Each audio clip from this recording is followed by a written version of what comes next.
Well, we'll get to the live conversation in a minute, Jerry. So let's start with some LPGA Tour. You're on site at the Women's U.S. Open at Erin Hills in Wisconsin. You're there with your wife, part of the broadcast crew. How you enjoying the week so far, and what are you looking forward to most? I tell you what, I look forward to traveling with Karen more than you know because when I'm home, we used to work every week together, and then we went from when I joined Live to 0 weeks together. So if I want to see her, I have to spend a lot of my off weeks traveling with her. And instead of being at home, we live out in the country on 4 acres in an old house. There's always something that consumes my day. I never sit down when I'm at home.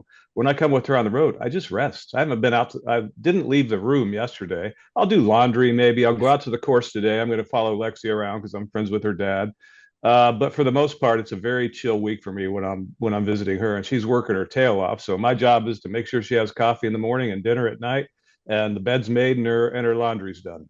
And they have a maid at the hotel that does that too. Oh So yeah, they do. Well, I make sure the maid comes in. yeah. Yes. So Jerry, you were a longtime broadcaster for the LPGA Tour. Can you pinpoint maybe one or two ways that the LPGA Tour is run better or operates than some of the other tours out there? I think compared to men's professional golf in the States, not live men's professional golf, I guess you could say, there's a lot more accessibility to the players. They're much more engaged with the fans. I know the guys on the PGA Tour have a lot more demands on their time. Um, but the LPGA players seem to take more of their own time to engage with the fans. If it's as simple as signing autographs, doing junior clinics, showing up unannounced at different functions. And then, of course, from a sponsor standpoint, the ladies really get it. It's not mandatory, but almost everyone in the field goes to every pro-am party because they want to show their support for the sponsors who show their support for them. As you can tell, I'm a huge fan of the LPGA. They've got an exciting new commissioner and Kevin Kessler, who everybody has great high hopes for, and they kind of draw a parallel to the former commissioner 2 iterations ago, now CEO of the USGA, Mike Wan. So he's got big shoes to fill in Mike Wan. I'm not sure that Molly Solomon left that great a legacy, although the purses have skyrocketed under her leadership. But Craig Kessler's got a long road ahead of him. So Nelly Corda yet to achieve the same level of success that she had last year. Do you think maybe it's some of the other women just catching up to her, or has she let her foot off the gas after achieving so much success and now kind of, doing swimsuit issues, attention, becoming more of a mainstream celebrity as opposed to just a woman's golfer? I always refer to a quote from a friend of mine who does PGA Tour broadcasting and PGA Tour radio named John McGinnis. And the age old question is, why is it so hard to follow up a great round with a good one? And he says, because it was so damn hard to shoot the great one to begin with. So the level of play that she established last year, is it sustainable? Yes, she has the talent to do that. Is it expected? I never expect anybody to continue on that level of play. We've seen it out of Scotty Scheffler this year, although he has now won a major. He hasn't won with the regularity that he did last year. We've seen it throughout Live. Dustin Johnson was dominant those first couple years, and he's not hardly contending that often anymore. And he's the same player. It's just really hard to get to the top, and once you get there, to maintain it. That's what makes the all-time greats all that more worthy of our admiration. And the guys like Tiger Woods and Jack Nicklaus, who always seem to win with regularity. We're joined by Jerry Foltz, part of the Live broadcast crew, and you were there, part of the original broadcast team in 2022. And now this is the first season you guys are airing on Fox. How's the relationship been with the powers that be? And are you still enjoying yourself? Oh God, that's the thing is, I would have done this job for a lot. I would have done it for free probably because it's just so much fun. They treat us so well. The entire league has this kind of feel of a fraternity, of a family. Now there is some intense rivalries amongst the players and amongst the teams, and those are developing as we go, as team sports by nature are tend to do. But the league itself is just done right. It's just done right, and I enjoy the heck out of it. The relationship with Fox is fantastic, actually. We listen to them, they listen to us. They like the look of our product, they like the feel of our product, they like the texture of the broadcast. And I've had dinner with a couple of the higher ups at Fox, and it's really intriguing how much more advanced they are in the conversations when it comes to sports rights, and what they feel that is financially viable for them to get involved in, and where you need to spend money, where you can make great deals on bringing viewership to your network and returning the advertisers, giving them a return on their investment in your network. So they're a tremendous group of people. I'm thrilled to be a part of that Fox Broadcasting family. Well, Wacko Neiman, currently the number one player on LIV, already 3 wins this season. He's just playing outstanding. But I mean, he's not the longest hitter on tour. You've got Bryson DeChambeau. He's not the best putter on tour. There's guys like Cam Smith. So, what is it about Wacko's game that's allowing him so much success and being able to dominate like this? It's just self-belief. I mean, he has all the tools, and he's finally really, really comfortable with hitting that high draw off the tee with the driver. He didn't have that shot the first couple of years, was the first few years of his pro career. He's very comfortable in the moment. Now, obviously, he hasn't had the major seasons last year and through 2 majors this year that he'd hoped for, although he did play very well at the PGA down the stretch. Um, and I think part of that is just he wants to be in those so bad. And he feels like he needs to validate all the talk about him being one of the best players in the world so bad that he puts too much pressure on himself. There's nobody in golf doesn't believe that he's going to win a major in the next few years and probably multiple majors just based on the sheer physical talent that he has from a ball striking standpoint. He's got a innate touch around the greens. He's not the best putter, but he's certainly way above average. He's an outstanding putter. Actually, he's not the greatest, but he's an outstanding putter because of his touch. His long range putting is as good as it gets. So he has those intangibles. That's self belief. You can't teach that. It's the only thing in golf you cannot teach. You can teach somebody how to do everything else there is physically. You can't teach touch on putts, and you can't teach that ability to believe in yourself.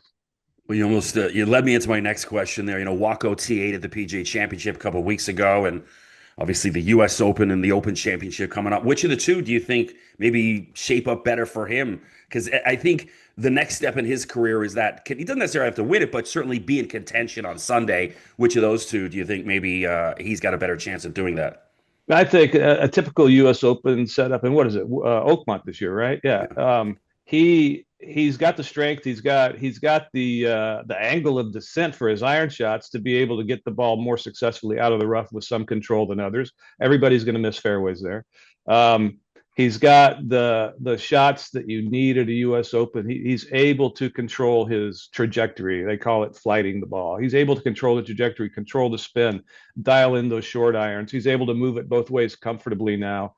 I think the U.S. Open primarily, but Royal Portrush, I mean, the thing is at the Open Championship, you're so dependent on your wave of tee times and what the weather might bring you to even have a chance to win after Thursday and Friday.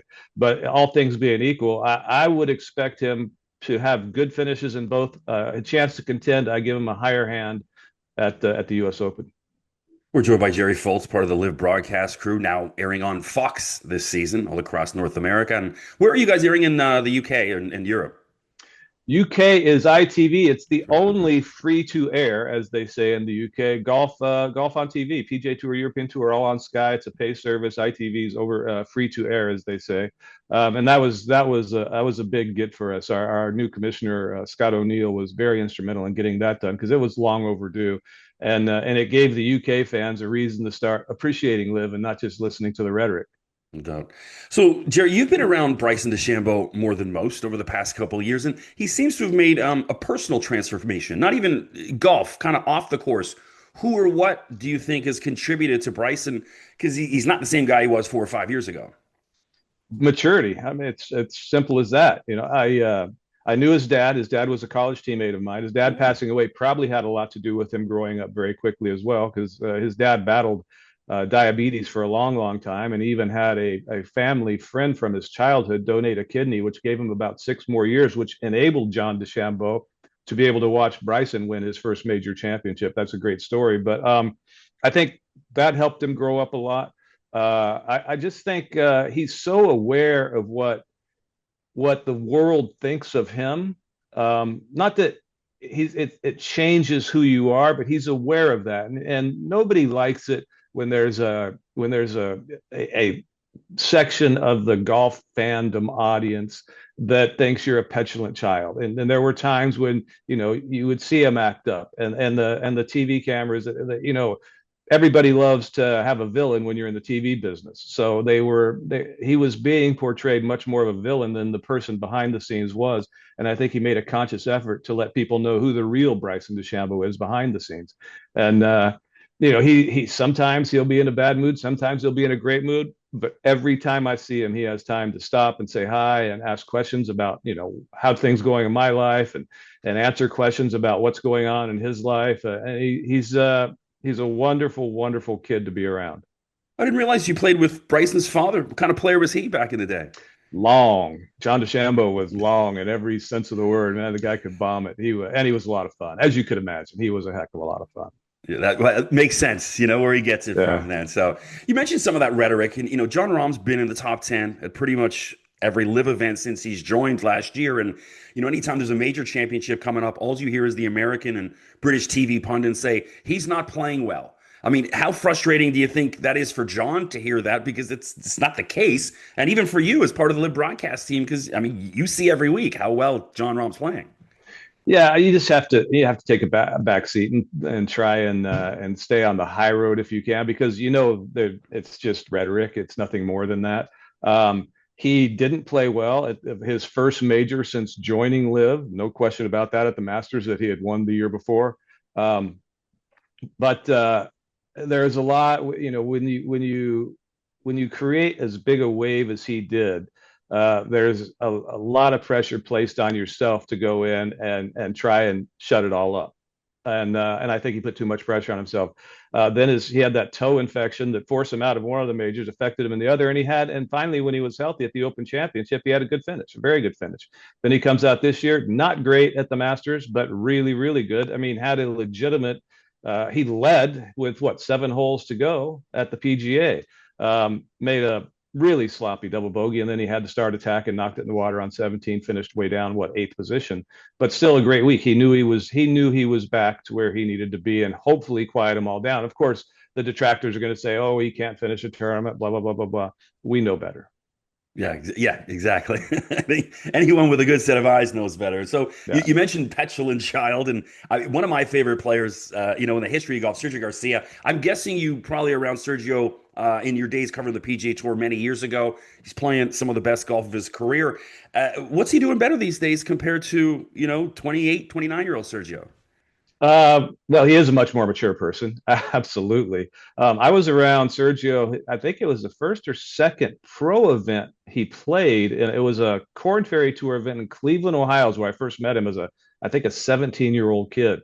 Yeah, he's grown up a lot, but the game is the same. He's such a dynamic ball striker. The one thing that's different is his putting this year. I mean, he's actually him and Bubba Watson, never known as great putters, are actually putting very, very well. There have been a number of tournaments. Sergio's been in the top 5 in putting for the week. And with his ball striking, that's always going to put him in contention.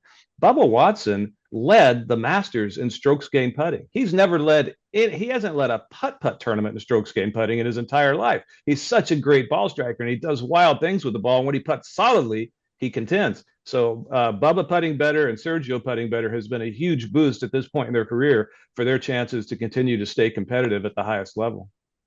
We're joined by Jerry Foltz, part of the Live broadcast crew. And Jerry, I'm not just saying this because I have you here on the show, but I believe the Live broadcast is the best broadcast in golf. Well, it Period. makes two of us. And yeah, Makes two of us. any network in that. And so, what's a typical like for you and Arlo and Faraday? Just kind of when, how soon do you get to the course pre-tournament, and what sort of preparation do you guys put in together as a team? My preparation is strictly trying to stay away from Arlo. He no, we usually get there Monday of tournament week, especially those flying internationally across the world like Dom and Suan, and sometimes Arlo has to do to North American events, and then myself and David have to do to the Asian and Southern Hemisphere events. So we'll get there on Monday, and you try and reset your body clock. Tuesday, you go out, take a look at the course. Wednesday, we have meetings pretty much all day. Thursday, a few meetings, a little more personal time for us to get acclimated to the golf course and the surroundings, and a lot of one-on-one time with the players and the team organizations and the staff, which is hugely vital to what we do. And then we'll have rehearsal Thursday afternoon and go. Arlo is I give him so much grief, and he's so damn good at what he does. And I hope he never sees this, but he puts in a ridiculous amount of hours locked in his room with room service, a computer, and his notepads, his printer, his sheets. He is the most prepared play-by-play broadcaster I've ever worked with, and maybe tied for first with Mike Tirico. It's just amazing the amount of work he puts into a sport that wasn't his, wasn't first nature to him when he joined us, and now he's an encyclopedia on the game. He's fantastic.